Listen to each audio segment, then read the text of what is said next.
என்னம்மா சொன்ன? பணம் கொடுத்தாதான் ஓட்டு போடுவாங்க, ஜாதி இருக்கு, மதம் இருக்கு, புது ஆளுங்களை வரவிட மாட்டாங்க, ஜெயிக்க முடியாது, இதெல்லாம் சொன்னல. நண்பர் ஜெயிச்சிட்டார் பத்தியம்மா. அந்த ஒரே ஒரு முகத்துக்காக ஓட்டு போட்டிருக்காங்க. நம்பிக்கையான ஆள் வந்தா போடுவாங்கம்மா, நல்லவங்க எல்லாம் வரலாம், புரிஞ்சுக்கமா. இப்ப என்னம்மா சொல்ற அப்படின்னு கேட்டேன். முதல் முறையா எங்க அம்மா முகத்துல ஒரு சிரிப்பை பார்த்தேன்.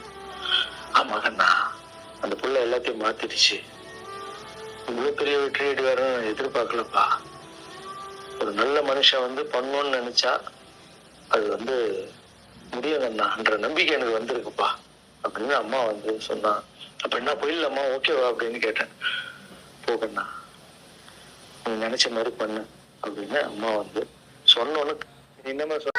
உங்க ஒரு லைக் எங்களுக்கு பெரிய சப்போர்ட்டா இருக்கும். சப்ஸ்கிரைப் பண்ணிட்டா இன்னும் சூப்பர் ஃபேக்ட்ஸ் வரும்.